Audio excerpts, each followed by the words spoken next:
जी हाँ, स्वागत है आपका।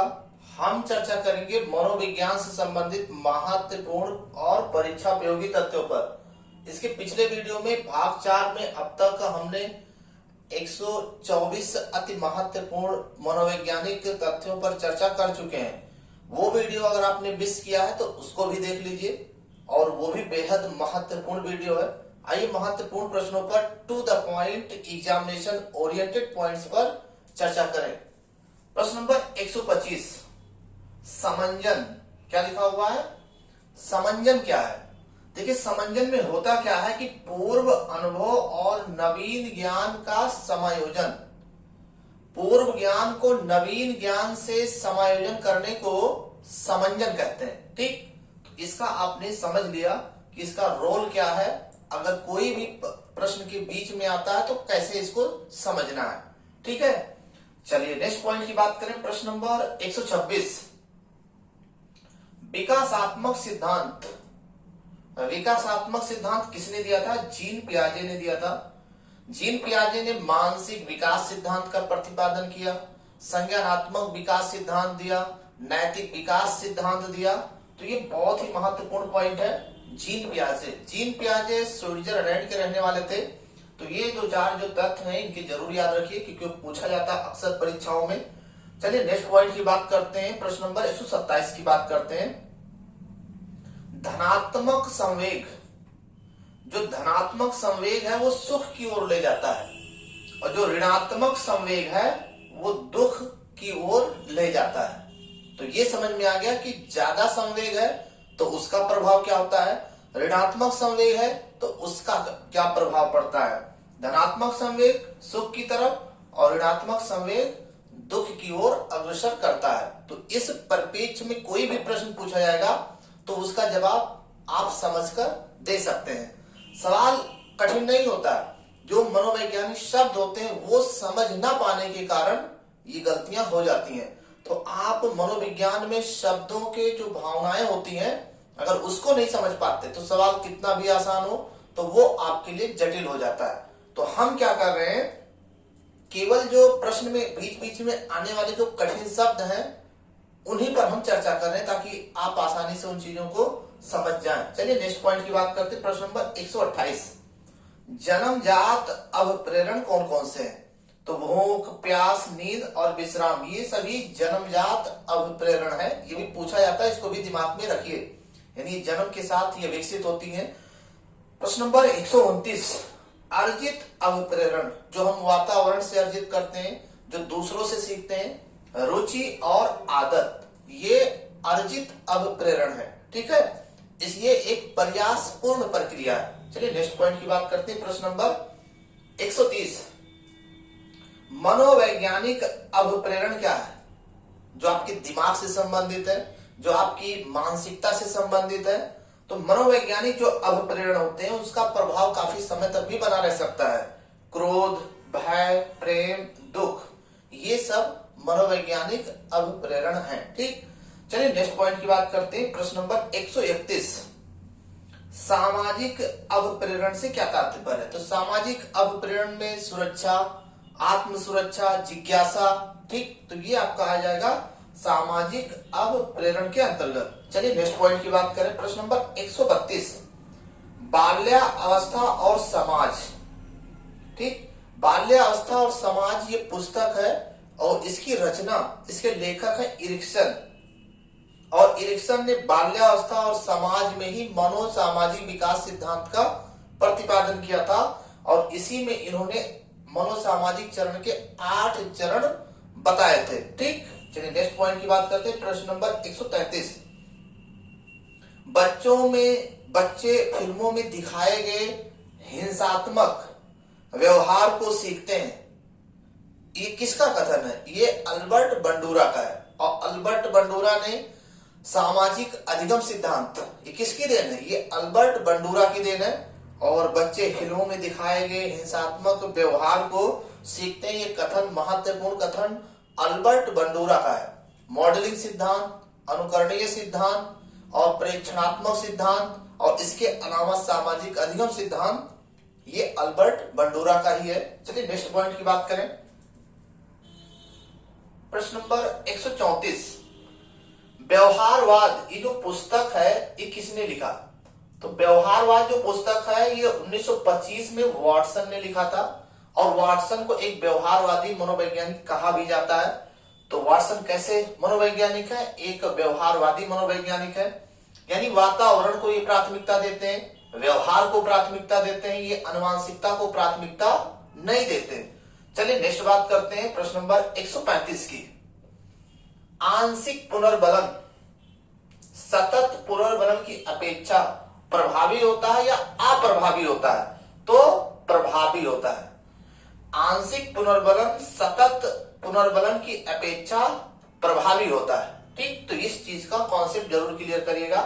जो आंशिक पुनर्बलन होता है, जो थोड़ी देर के लिए होता है, वो ज्यादा प्रभावित होता है लगातार पुनर्बलन की अपेक्षा।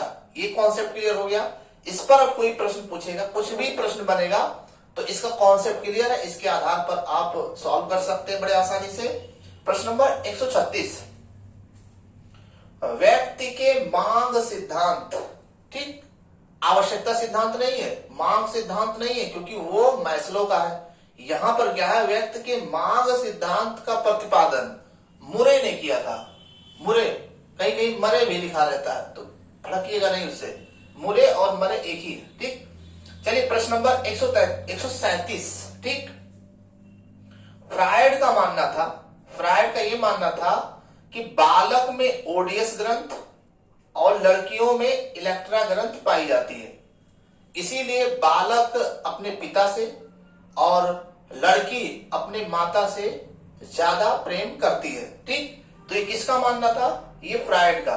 यानी कि जो ओडियस ग्रंथि होती है वो बालकों में पाई जाती है, और जो इलेक्ट्रा ग्रंथि होती है ये लड़कियों में पाई जाती है, इसीलिए लड़की अपनी मां से और लड़का अपने पिता से ज्यादा प्रेम करता है, ऐसा मानना था सिगमंड फ्रायड। वही फ्रायड है जिन्होंने मनोविश्लेषणात्मक सिद्धांत दिया, इड, ईगो, सुपर ईगो, याद आया? यही है। चलिए नेक्स्ट पॉइंट की बात करें, प्रश्न नंबर 138, स्वामोह।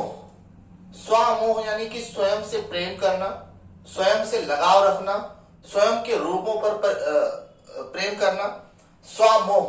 ठीक, स्वयं से प्रेम करना। और स्वामोह का मतलब क्या हो जाएगा? नार्सिज्म। ठीक, अब यहां पर क्या हो गया? नार्सिज्म।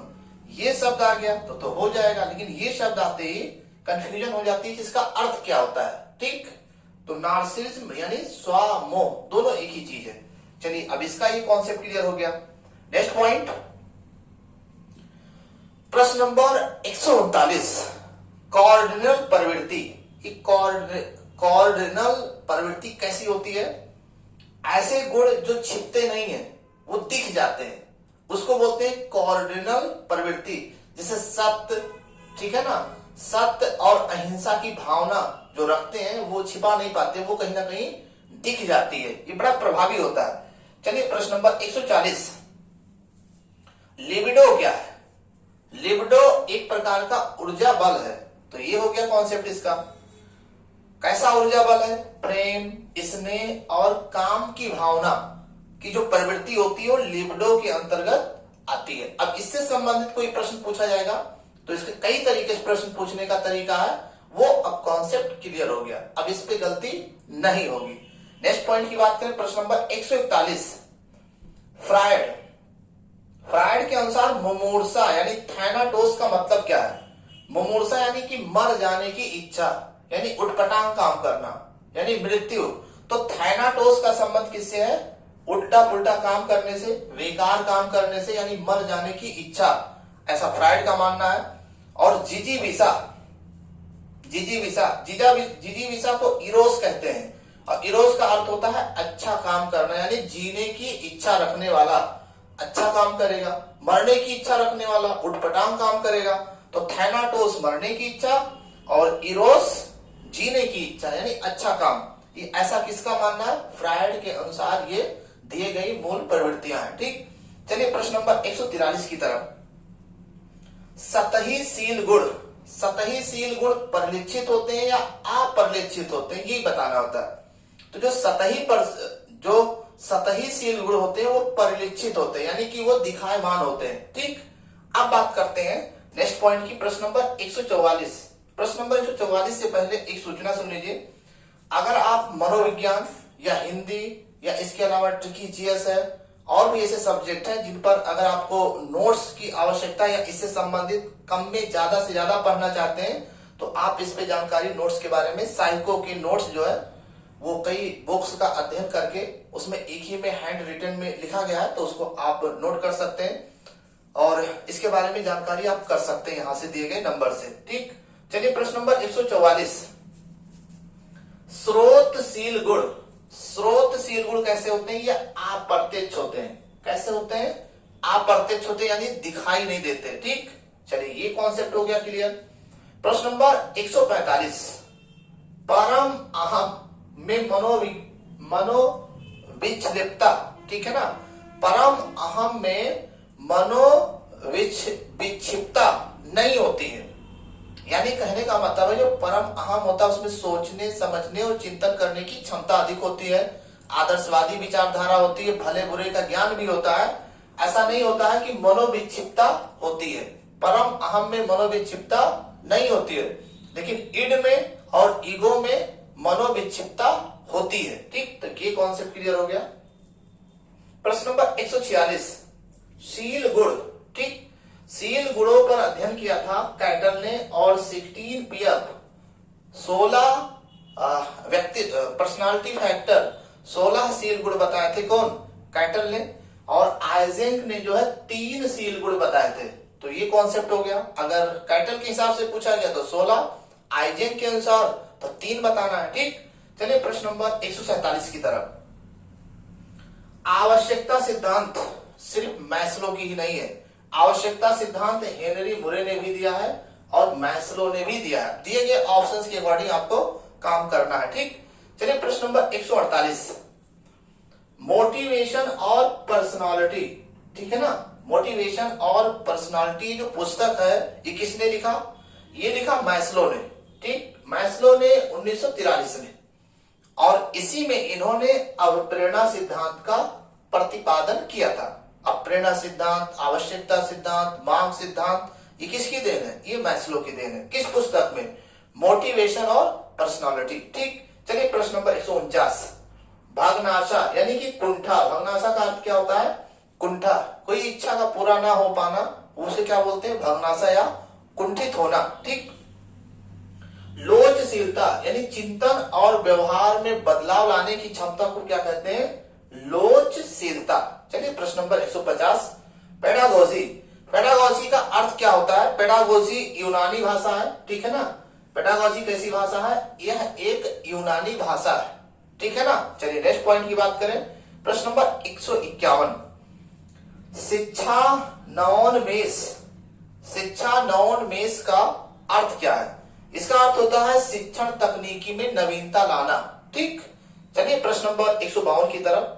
सूक्ष्म शिक्षण का समय कितना होता है? 5 से 10 मिनट होता है सूक्ष्म शिक्षण का समय। ये कॉन्सेप्ट क्लियर हुआ। प्रश्न नंबर 153। सामाजिक प्रवणता का क्या अर्थ है? तो सामाजिक प्रवणता का अर्थ होता है सामाजिक परिपक्वता, सामाजिक नियमों को जानना, सामाजिक रीति रिवाजों को जानना और जान करके उसी समाज के प्रति ढलना ही सामाजिक परिपक्वता कहलाता है। तो ये थे मनोविज्ञान से संबंधित महत्वपूर्ण और परीक्षा उपयोगी तत्व। हमारे वीडियोस को देखने के लिए आपको बहुत बहुत धन्यवाद।